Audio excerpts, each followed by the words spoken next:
दोस्तों अकेला insurance agent क्या काम कर सकता है? सारे काम तो कर नहीं सकता है, क्योंकि या तो वो क्लाइंट को सर्विसेज ही प्रोवाइड करा पाएगा या फिर नए बिजनेस के लिए लोगों से जाके बात कर पाएगा। अब हम इसको थोड़ा सा डिवाइड कर देते हैं, काम को बांट देते हैं। आपके घर में अगर आप मैरिड हैं तो आपकी वाइफ होंगी, आपकी वाइफ हैं, अपनी वाइफ को कुछ काम दीजिए, उनको भी अच्छा लगेगा कि भाई वो भी एक काम कर रही हैं, आपके लिए काम कर रही हैं, उससे इनकम जनरेट होगी, तो उनकी मेहनत से अगर इनकम जनरेट होगी उनको अच्छा लगेगा। आप अपने घर में अपनी वाइफ को, अपनी सिस्टर को, अपने छोटे भाई को काम दीजिए कि भाई आप ये काम कीजिए। कौन से काम करने हैं वो 10 काम आज मैं आपको बताने वाला हूँ इस वीडियो में। और आपको क्या देखना है? आपको देखना है सिर्फ मीटिंग। आप लोगों से जाके मीटिंग अटेंड करेंगे। अब देखिए, आप अकेले काम नहीं कर रहे हो, आपके साथ में आपकी वाइफ भी लगी हुई हैं जो आपके लिए लीड जनरेट कर रही हैं, और इसके अलावा और भी काम कर रही हैं, और आप क्लाइंट से मीटिंग कर रहे हैं, तो 2 लोग काम कर रहे हैं। अब यहाँ पे क्या है, पावर आपकी डबल हो गई, मेहनत आपकी डबल हो गई, और आपको जो आउटपुट आएगा वो भी डबल आएगा। जब आप ब्रांच में जाते हो वहाँ पे आपको MDRT COT एजेंट्स मिलते हैं। क्या वो MDRT COT एजेंट्स अकेले ही MDRT बन जाते हैं? क्या वो सारे काम कॉलिंग भी खुद करते हैं, क्लाइंट के पास जाके मीटिंग भी खुद करते हैं, क्लाइंट का रिन्यूअल करना है खुद करते हैं, क्लाइंट का प्रीमियम कलेक्शन करना है खुद ही करते हैं? क्या ऐसा होता है? नहीं दोस्तों, ऐसा नहीं होता है। जो भी MDRT COT एजेंट्स होते हैं उन्होंने एक अपना ऑफिस खोला हुआ है, वहाँ पे उन्होंने स्टाफ रखा हुआ है, टेलीकॉलर्स रखे हुए हैं, और कलेक्शन डिपार्टमेंट के लिए उन्होंने स्टाफ रखा हुआ है जो लोग प्रीमियम रिन्यूअल कलेक्ट करते हैं, और अपने आप वो क्लाइंट से जाके मिलते हैं, क्लाइंट मीटिंग करते हैं। तो आपको भी आज ही इस तरीके से प्लानिंग करनी होगी कि आपको सिर्फ क्लाइंट मीटिंग पर ध्यान देना है। आपका बाकी काम आपके घर में फैमिली मेंबर्स आपके देखेंगे, आपकी वाइफ आपका काम देखेंगी। तो आज सबसे पहले मैं आपको बताता हूं दोस्तों, एक आप लिस्ट बना लीजिए जिसमें मैं आपको बता रहा हूं। सबसे पहला काम है, जितने भी लोगों से आप आज तक मिले हो, जितने भी आपके आज तक के प्रोस्पेक्ट हैं या फिर आपके क्लाइंट हैं, उन सबकी एक लिस्ट बना लें। आपके पास 200, 300, 400, 500, 1000 लोगों की लिस्ट होगी, उन सबको नोट कर लें। अगर लैपटॉप है तो लैपटॉप में एक्सेल शीट में नोट कर लें उन सबको। वो सब हेल्पफुल रहेगा आपके लिए। आपके घर में जो भी आपकी वाइफ है वो आपके लिए काम करेगी। आप उनको बता सकते हो, आप उनको काम दे सकते हो कि भाई आपको इन क्लाइंट से बात करनी है। तो सबसे पहले आपको सभी प्रोस्पेक्ट की लिस्ट बनानी है, सभी अपने क्लाइंट्स की लिस्ट बनानी है, जिस पर आप उनको कॉलिंग कराएंगे, जिस पर आप उनसे बात करेंगे। क्योंकि दोस्तों अगर आपके क्लाइंट है, आप उनसे बात नहीं कर रहे हो, आप उनको सर्विसेज नहीं दे रहे हो, तो आगे आप उनसे बिजनेस भी नहीं ले सकते हो। वो आपको भूल जाएंगे, कोई और दूसरा बंदा आके उनकी पॉलिसी करके चला जाएगा, राइट। तो आपको सबसे पहले अपने प्रोस्पेक्ट की लिस्ट बनानी है। लोगों से आपको कॉन्टैक्ट नंबर लेने हैं, जिन लोगों से आप मिल रहे हो उन लोगों के कॉन्टैक्ट नंबर लेने हैं, उनकी ईमेल आईडी लेनी है, और लिस्ट बनाते जाइए। जितनी लंबी लिस्ट आपकी होगी उतने ही आपके आगे फॉलोअप बनेंगे, उतने ही आपके प्रोस्पेक्ट बनेंगे। तो ये ध्यान रखें कि जो भी आपकी लिस्ट होगी उस लिस्ट को आप अपडेटेड रखें, क्योंकि हो सकता है काफ़ी लोगों के कॉन्टैक्ट नंबर चेंज हो चुके होंगे।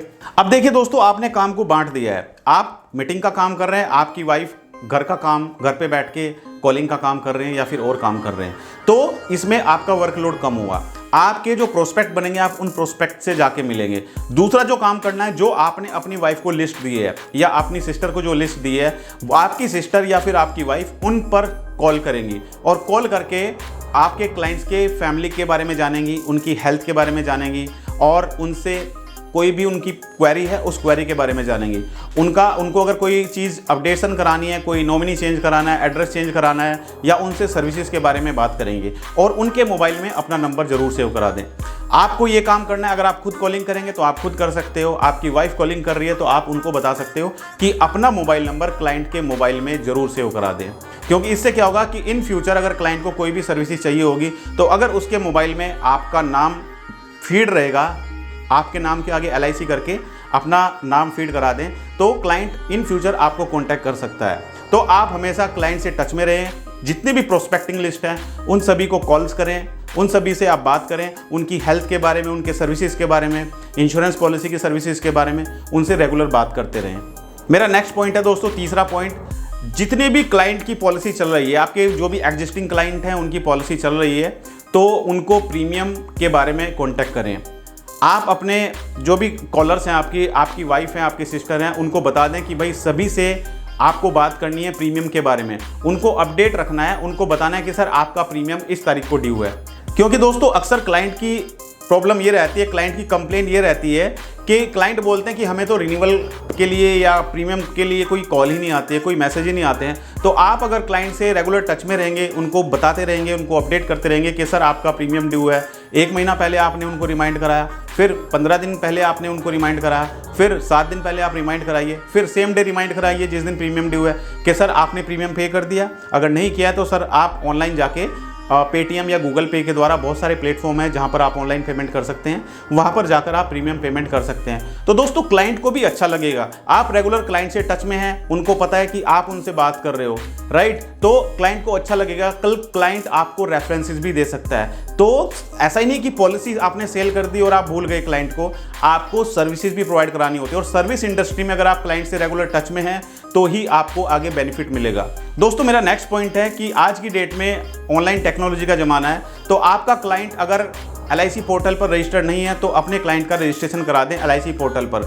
इसका फायदा ये होगा कि क्लाइंट को अगर प्रीमियम सर्टिफिकेट निकालना है, प्रीमियम पेड सर्टिफिकेट निकालना है तो वो ऑनलाइन निकाल सकता है, वो आपको बार बार कॉल नहीं करेगा या उसको ब्रांच में जाने की जरूरत नहीं पड़ेगी। इसके अलावा अगर क्लाइंट का प्रीमियम ड्यू है तो क्लाइंट के पास ऑटोमेटिक मैसेज जाएगा, राइट। क्लाइंट को अगर कोई कंप्लेन करनी है तो वहीं से पोर्टल पर जाकर वो कंप्लेन भी कर सकता है। उसको सपोज उसने एड्रेस चेंज के लिए अपने डॉक्यूमेंट सबमिट कर दिए लेकिन उसका एड्रेस चेंज हुआ नहीं है, तो वहां से वो ऑनलाइन कंप्लेन भी डाल सकता है, ऑनलाइन रिक्वेस्ट भी कर सकता है कि मैंने अपनी एप्लीकेशन सबमिट की थी लेकिन मेरा एड्रेस चेंज नहीं हुआ है। तो ऑनलाइन डिपार्टमेंट उस पर ध्यान देगा और उसकी जो प्रॉब्लम है उसको सॉर्ट आउट करेगा। तो ये सारी चीज़ें हैं जो दोस्तों आपको अपडेट करनी ज़रूरी है। आप घर पर रहकर ये सारी चीज़ें कर सकते हैं, आप घर पर रहकर भी अपने क्लाइंट को ये सब सर्विसेज दे सकते हैं, अपने क्लाइंट से रेगुलर टच में रह सकते हैं। दोस्तों आज के समय में हर कोई जागरूक है हेल्थ को लेकर, तो आप अगर अपने क्लाइंट से बात करते हैं तो क्लाइंट से बात करते हुए आप उनकी हेल्थ के बारे में, उनके हेल्थ इंश्योरेंस के बारे में जान सकते हैं कि सर आज की सिचुएशन को देखते हुए जिस तरीके से बीमारियां बढ़ रही हैं, तो अगर आपने हेल्थ इंश्योरेंस कराया हुआ है तो वेल एंड गुड, बहुत अच्छी बात है। लेकिन अगर आपने हेल्थ इंश्योरेंस नहीं कराया तो सर मेरा आपको सजेशन ये है कि आप अपने लिए, अपनी फैमिली के लिए, अपने बच्चे के लिए हेल्थ इंश्योरेंस पॉलिसी ज़रूर कराएं। आपका जो क्लाइंट था वो लाइफ इंश्योरेंस पॉलिसी के बारे में आपने उसको पॉलिसी सेल की हुई थी, लेकिन आपने उसको कॉल किया कि सर हेल्थ इंश्योरेंस के बारे में भी आप सोचिए। तो वहां से क्या होगा कि वहां से क्लाइंट अगर उसके पास हेल्थ इंश्योरेंस पॉलिसी नहीं है तो क्लाइंट सोच सकता है कि हाँ आज के टाइम में हेल्थ इंश्योरेंस कराना भी बहुत ज़रूरी है। आपके पास अगर 500 क्लाइंट है, उन 500 क्लाइंट में से अगर 300 लोगों के पास हेल्थ इंश्योरेंस पॉलिसी नहीं है, आप उन 300 लोगों को हेल्थ इंश्योरेंस पॉलिसी के बारे में बताइए। अगर आप अपने क्लाइंट से रेगुलर टच में रहे, आपने अपने क्लाइंट को रेगुलर सर्विसेज दी, आप हमेशा अपने क्लाइंट को प्रीमियम के बारे में रिमाइंडर कराते रहें, तो क्लाइंट के पास अगर हेल्थ इंश्योरेंस पॉलिसी नहीं है तो क्लाइंट आप पर विश्वास करेगा क्योंकि आप उसको टाइम टू टाइम सर्विसेज दे रहे हैं। तो क्लाइंट को आप जब बताएंगे कि सर हेल्थ इंश्योरेंस पॉलिसी आपके लिए और आपके परिवार के लिए होना बहुत ज़रूरी है, तो हो सकता है क्लाइंट आपसे हेल्थ इंश्योरेंस पॉलिसी भी ले ले। तो ये सब चीज़ें हैं दोस्तों जो आप घर पे बैठ के, आपकी वाइफ घर पे बैठ के क्लाइंट को सर्विसेज के बारे में बात कर सकती हैं, उनसे पॉलिसी के बारे में बात कर सकती हैं। इसके लिए ऐसा नहीं है कि उनको फील्ड में जाके ही लोगों से मिलना पड़ेगा, नहीं, आज की डेट में फ़ोन से आप इनसे बात कर सकते हैं। जो पॉइंट्स मैं आपको बता रहा हूँ ये पॉइंट्स आप नोट कर ले। अपनी वाइफ को, अपने फैमिली मेंबर्स को, अपनी सिस्टर को, जो भी आपके लिए वर्क कर रही हैं घर पर बैठकर, उनको आप एक अच्छी सी टेलीकॉलिंग स्क्रिप्ट बना कर दें ताकि जब वो टेलीकॉलिंग करें, क्योंकि टेलीकॉलिंग का भी बहुत बड़ा इंपैक्ट पड़ता है आपकी सर्विसेज पे, आपके बिजनेस पर। अगर आपकी स्क्रिप्ट बहुत अच्छी लिखी हुई है, आप सही तरीके से बात कर रहे हो, तो आपका बिजनेस उठने के चांसेस बहुत ज़्यादा होते हैं। अगर आप नहीं जानते कि टेलीकॉलिंग स्क्रिप्ट कैसे लिखी जाती है, कैसे टेलीकॉलिंग स्क्रिप्ट या पॉलिसी के बारे में बात करनी चाहिए, तो ऑलरेडी मैं इसके बारे में वीडियो बना चुका हूं। तो अगर आपने वीडियो नहीं देखा है तो आप मेरे YouTube चैनल पर जाकर वीडियो देख सकते हैं। अब दोस्तों मेरा अगला पॉइंट है, सारे काम आपने कर लिए लेकिन आपने सिर्फ क्या काम नहीं किया, रेफरेंस नहीं दिए। आपने क्लाइंट को सर्विसेज दी, आपने क्लाइंट का प्रीमियम कलेक्ट किया, आपने क्लाइंट का एड्रेस चेंज कराया, हर एक चीज आपने कराई, लेकिन आपने क्लाइंट से रेफरेंस मांगा ही नहीं है, राइट। तो आपको करना क्या है कि आपको क्लाइंट से रेगुलर टच में रहना है और क्लाइंट से रेफरेंसेस मांगने हैं कि सर कम से कम आप मुझे 3 रेफरेंस दीजिए जिन लोगों से मैं बात कर पाऊँ। किसी के घर में अगर छोटा बेबी है तो आप मुझे उसका नंबर दीजिए, मैं उनको, जैसे मैंने आपको इंश्योरेंस पॉलिसी बताई, आपके बच्चे के लिए मैंने इंश्योरेंस पॉलिसी की, आपके बच्चे के फ्यूचर के लिए, एजुकेशन के लिए, मैं भी ये भी चाहता हूँ कि उनके फैमिली में भी उनके बच्चे के फ्यूचर के लिए मैं उनको इंश्योरेंस पॉलिसी बताऊं। तो सर आप मुझे 3 रेफरेंस दीजिए। अगर आपको सर मेरी सर्विसेज अच्छी लगी हैं तो सर आपका भी फर्ज बनता है मेरी मेहनत तभी सफल हो पाएगी जब आप मुझे 3 रेफरेंसेस देंगे। तो क्लाइंट भी मना नहीं करेगा दोस्तों, क्योंकि आप क्लाइंट को रेगुलर टच में हो, क्लाइंट को रेगुलर सर्विसेज प्रोवाइड करा रहे हो। दोस्तों अगला पॉइंट है जो आप घर पर बैठकर कर सकते हो, वो है कि आप ट्राई कीजिए जिस एरिया में आप रहते हैं कि आपको उस एरिया का लोकल डाटा मिल जाए। अगर आपको उस एरिया का लोकल डाटा मिल जाएगा, उसका फ़ोन नंबर मिल जाएगा, तो बहुत बेटर रहेगा। आपकी वाइफ, आपकी सिस्टर घर पे बैठ के उन लोगों से बात कर सकती है, क्योंकि दोस्तों आपके घर के एरिया के पास में ही है। और जब आप उनको बात करेंगे, उनको बताएंगे इंश्योरेंस पॉलिसी के बारे में, तो वो आपसे ये भी पूछ सकते हैं कि आप कहाँ पर रहते हैं। तो आप उनको बता सकते हैं कि सर मैं आपके पास ही, यहीं पास में ही हमारा घर है, यहीं पे मैं रहती हूँ और इंश्योरेंस का काम हम लोग करते हैं। तो इस तरीके से अगर आपको अपने लोकल एरिया का डाटा मिल जाए, अच्छी सोसाइटी का डाटा मिल जाए, आप ट्राई कीजिए उस सोसाइटी के लोगों से बात करने की, उस सोसाइटी के लोगों को बताने की कि किस तरीके से आप अपनी फैमिली को सिक्योर कर सकते हैं। क्योंकि दोस्तों आपके पास अगर जेन्युइन डाटा होगा तो वहाँ से आपको अच्छा रेफरेंसेस भी मिल सकते हैं, आपको अच्छे क्लाइंट भी मिल सकते हैं। तो ये सब चीज़ें आप घर पर बैठकर भी कर सकते हो। आपको यही करना है कि आपको सिर्फ मीटिंग पे फोकस करना है और आपकी वाइफ को, आपकी फैमिली मेम्बर को, आपके सिस्टर को सिर्फ आप इन चीज़ों पे ध्यान रखना है जो वो घर पे बैठ के कॉलिंग वगैरह कर सकती हैं। अब दोस्तों आपको ये तो पता होगा कि कोल्ड कॉलिंग में रिजल्ट उतना नहीं आता है जितना आप एक्सपेक्ट करते हैं, क्योंकि पूरा दिन मेहनत करने के बाद, पूरा दिन कॉल करने के बाद 100-200 लोगों से आप बात करेंगे। अगर आपने 100 लोगों से भी बात की तो हो सकता है उसमें से 2 से या 3 लोग ही आपको अपॉइंटमेंट दे पाएंगे, बाकी लोग रिजेक्ट कर देते हैं, वो आपकी कॉल अटेंड नहीं करते हैं, कॉल डिस्कनेक्ट कर देते हैं।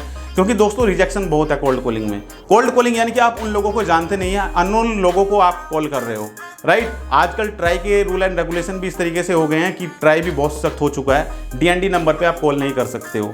तो आपको बहुत प्रॉब्लम आएंगी, बहुत सारी आपको स्ट्रगल करना पड़ेगा इस चीज़ में। लेकिन आप अगर सही तरीके से काम करेंगे दोस्तों तो ये सब चीज़ें आप कर सकते हो घर पर बैठकर। दोस्तों अब आ चुका है मेरा फेवरेट पॉइंट, और मेरा फेवरेट पॉइंट है पॉइंट नंबर 8, और ये है कि आप घर पर बैठकर सोशल मीडिया से एडवर्टाइजमेंट कर सकते हो। दोस्तों लैपटॉप सबके पास है, स्मार्टफोन सबके पास है, एजुकेटेड बंदे हैं जो भी, वो मोबाइल भी चलाते हैं और लैपटॉप भी चलाते हैं। तो आज टेक्नोलॉजी चेंज हो चुकी है, टेक्नोलॉजी का यूज कीजिए और आप ऑनलाइन एडवर्टाइजमेंट रन कीजिए। सोशल मीडिया पे अपने को एक ब्रांड बनाने की कोशिश करें, ना कि एक एजेंट बनाने की कोशिश करें।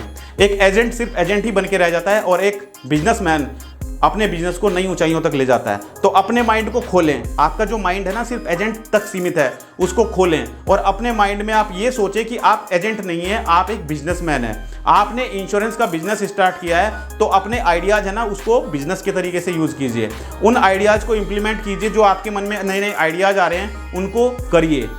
जब आप करेंगे, उनको प्रैक्टिकली करेंगे, तभी आपको रिजल्ट आ पाएगा। और दोस्तों सोशल मीडिया के द्वारा आप कितना भी बिजनेस ले सकते हैं। जितनी भी बड़ी बड़ी कंपनियां हैं सोशल मीडिया से अपने बिजनेस को कहां से कहां तक ले जा रही हैं। आपने देखा है हर प्रोडक्ट आज की डेट में ऑनलाइन बिकता है। पहले हम खाना खाने के लिए रेस्टोरेंट में जाते थे, आज से 5-7 साल पहले खाना खाने के लिए रेस्टोरेंट में जाते थे, लेकिन आज की डेट में स्विगी से हम ऑनलाइन फूड ऑर्डर कर देते हैं। तो ये सब चीज़ें दोस्तों टेक्नोलॉजी को यूज कीजिए, तो ये सब चीज़ें आप घर पे बैठ के कर सकते हैं। सोशल मीडिया एडवर्टाइजमेंट के लिए आपको कहीं बाहर नहीं जाना पड़ेगा, आप घर पर बैठ के अपने मोबाइल से, अपने लैपटॉप से ये सब कर सकते हैं। और दोस्तों सोशल मीडिया पर तो आज आप देख रहे हैं लोग कितने एक्टिव हैं, फेसबुक पर कितने एक्टिव हैं, इंस्टाग्राम पर कितने एक्टिव हैं, गूगल पर। किसी को कोई सामान खरीदना होता है तो गूगल बाबा पे सर्च करते हैं। किसी को अगर कोई गाड़ी से जा रहा है, उसको रास्ता नहीं पता है, तो पहले तो लोग पूछते थे कि भाई इस जगह जाना है, कैसे कैसे हम जाएंगे। लेकिन आज की डेट में गूगल मैप ओपन करते हैं और मैप पे डेस्टिनेशन डाल देते हैं और अपने आप वहाँ पर पहुँच जाते हैं। तो ये है टेक्नोलॉजी। तो आप टेक्नोलॉजी को यूज़ कीजिए दोस्तों, आपके पास तो इतना अच्छा सुनहरा मौका है, इस टेक्नोलॉजी को यूज़ कीजिए। गूगल एडवर्टाइजमेंट चलाइए, फेसबुक एडवर्टाइजमेंट चलाइए, ये सब आप चलाएंगे तभी तो आपको नए नए क्लाइंट्स मिलेंगे। ये सब चीज़ें आप घर पे बैठ के कर सकते हो। अगर आपको एडवर्टाइजमेंट करना नहीं आता है तो ऑलरेडी मैं इस बारे में वीडियो बना चुका हूँ। आप मेरे यूट्यूब चैनल पर जाकर प्लेलिस्ट में डिजिटल मार्केटिंग सर्च करेंगे तो वहाँ पर 35 वीडियोज़ मिलेंगी जिसमें मैंने ऑनलाइन मार्केटिंग के बारे में सिखाया हुआ है। अब दोस्तों नेक्स्ट पॉइंट है पॉइंट नंबर 9 और यह है ईमेल मार्केटिंग।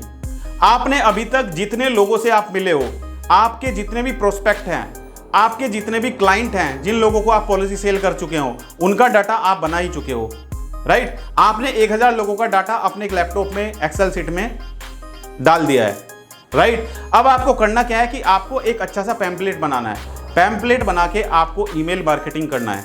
उन सभी लोगों को आपको बल्क ईमेल करना है। उनको नए नए जो भी प्रोडक्ट्स आते हैं, कोई ऑफर आता है तो आप उनको ईमेल भेजिए। मार्केट में आज की डेट में ईमेल सॉफ्टवेयर अवेलेबल है, आप मेलचिम्प पे जाके ईमेल कर सकते हैं, वहाँ से बल्क ईमेल कर सकते हैं, राइट। तो ये सब चीज़ें आप कर सकते हैं। वहाँ से क्या होगा कि वो लोग आपको जानते हैं, जब उनके पास आपके नाम से ईमेल पहुँचेगा, कुछ ऑफर के बारे में पहुँचेगा, कुछ नए प्लान्स के बारे में पहुँचेगा, कोई नई स्कीम आई है उसके बारे में पहुँचेगा, तो वो लोग आपको जानते हैं, वो लोग उस पर क्लिक करके आपसे कांटेक्ट कर सकते हैं। तो ईमेल मार्केटिंग भी एक अच्छा प्लेटफॉर्म है, इसको भी आप घर पर बैठकर कर सकते हैं। अब दोस्तों पॉइंट नंबर 10, और पॉइंट नंबर 10 है मेरा फेवरेट, और यह है यूट्यूब चैनल। भाई आप सभी अगर अपने फील्ड में महारत हासिल करना चाहते हैं तो वीडियो मार्केटिंग का सहारा आपको लेना ही होगा। आपको यूट्यूब चैनल बनाना होगा। अगर आप में कोई हेजिटेशन है यूट्यूब चैनल को बनाने में, तो उस हेजिटेशन को आप दूर करें। अपने अंदर की जो डर है उस डर को दूर करें और अपने आप को इस काबिल बनाइए कि आप कैमरे को फेस कर पाएं। हो सकता है शुरू में कुछ प्रॉब्लम आए, आपको दिक्कत हो, आपको ये लगे कि भाई लोग क्या बोलेंगे, आप उसको पब्लिश मत कीजिए। वीडियो को आप वीडियो शूट कीजिए, उसको देखिए कि इस वीडियो में क्या कमी है। अगर उसमें कुछ कमी लगती है तो उस वीडियो को डिलीट करके दूसरी वीडियो बनाइए। तो इस तरीके से जब आप 2-3 बार करेंगे तो एक समय ऐसा होगा कि आप परफेक्ट हो जाएंगे उसमें। अब दोस्तों वीडियो शूट करने के लिए आपको क्या चाहिए, एक तो माइक चाहिए आपको। तो बोया का माइक बहुत सस्ता मिल जाता है ऑनलाइन, अमेजोन वगैरह पे, अमेजोन फ्लिपकार्ट से आप परचेज कर सकते हैं। लिंक में नीचे डिस्क्रिप्शन में दे देता हूँ, वहाँ पर जाके आप प्राइस चेक कर सकते हैं। और साथ में एक स्मार्टफोन होना चाहिए, और स्मार्टफोन आप सभी के पास है। अगर आप मेरी वीडियो देख रहे हैं तो स्मार्टफोन तो आपके पास है ही। बस इसके बाद आप लगा दीजिए, उसको स्टैंड पे लगा दीजिए और वीडियो शूट करना स्टार्ट कर दीजिए। आप देखेंगे कि 2-4 बार जब आप ट्राई करेंगे तो एक टाइम पे ऐसा होगा कि आपकी वीडियो बिल्कुल परफेक्टली फिट हो जाएगी। आपकी जो गलतियां हैं वो गलतियां धीरे धीरे ठीक होंगी। आप अगर देखोगे, मैंने जब स्टार्टिंग में वीडियो बनाई थी तो बहुत सारी गलतियां थी, आज मैं वीडियो बना रहा हूं वो गलतियां मैंने दूर की। तो आप भी इस तरीके से जो गलतियां होंगी उन गलतियों को दूर कर सकते हो। यूट्यूब चैनल बनाइए अपने आप में, आप वीडियो शूट कीजिए, वीडियो मार्केटिंग का सहारा लीजिए, क्योंकि दोस्तों वीडियो मार्केटिंग लोग जब आपको देखेंगे ना तभी लोग आप पे ट्रस्ट करेंगे। दोस्तों ट्रस्ट तब करते हैं जब आप हमें देखते हैं। सिर्फ हमारे फेस से ट्रस्ट करते हैं, ना कि हमारी आवाज़ से। अगर आप मेरा फेस नहीं देखेंगे, सिर्फ मेरी आवाज़ सुनेंगे, तो आप मुझ पर ट्रस्ट नहीं करेंगे। लेकिन अगर आप मेरी आवाज़ भी सुनेंगे और मेरा फेस भी देखेंगे तो आपको मुझ पर ट्रस्ट होगा। तो इसीलिए मैं आपको बोल रहा हूँ कि आप वीडियो मार्केटिंग का सहारा लें, वीडियो शूट करें, यूट्यूब चैनल बनाएं, यूट्यूब पर वीडियो डालें। अगर आप इंश्योरेंस में काम करते हैं तो इंश्योरेंस के बारे में वीडियो डालें। ये भी काम आप घर पर रह के कर सकते हैं। आप अगर हाउसवाइफ हैं तो आप ये काम घर पे कर सकते हैं। आप अगर चाहते हैं आपकी वाइफ भी ये काम कर सकते हैं घर पे। तो YouTube चैनल बनाना कोई मुश्किल काम नहीं है, मैंने ऑलरेडी सिखाया हुआ कि कैसे YouTube चैनल बना सकते हैं। और YouTube चैनल पर आप अच्छे तरीके से वीडियो डालें। आज की डेट में अगर किसी को इंश्योरेंस पॉलिसी खरीदनी है तो YouTube पे जाके पहले उसको देखता है कि भाई ये पॉलिसी क्या है, इसके बेनिफिट्स क्या हैं। तो ये सब चीज़ें आपको करनी होंगी। तो दोस्तों ये मैंने आज आपको 10 तरीके बताएं जिन तरीकों को यूज करके आप घर पर भी बैठ के काम कर सकते हो। ऐसा नहीं है कि आपको फील्ड में जाना होगा, फील्ड पे जाने के लिए आप खुद कर सकते हो। आप घर पे जो काम है वो अपनी सिस्टर को, अपनी वाइफ को दे सकते हैं, ये सारे काम वो कर सकते हैं। तो इसको करने से क्या होगा कि आप पे वर्कलोड कम होगा, आप अपने बिजनेस को ग्रो कर सकते हैं, आप MDRT COT के लिए फाइट कर सकते हैं। तो दोस्तों अगर आपको मेरा आज का वीडियो अच्छा लगा तो वीडियो को लाइक करें और सब्सक्राइब करें हमारे इस YouTube चैनल को। और हाँ, हर संडे रात 9 बजे मैं अपना YouTube लाइव प्रोग्राम लेकर आता हूं। तो अगर आप YouTube लाइव प्रोग्राम से जुड़ना चाहते हैं तो साइड में जो छोटा सा बेल आइकन है उस पर जाकर नोटिफिकेशन को ऑल पर सेट करें। तो चलिए आज की इस वीडियो को यहीं पर विराम देते हैं। तो थैंक यू सो मच, बहुत बहुत धन्यवाद आप सभी का वीडियो से जुड़ने के लिए।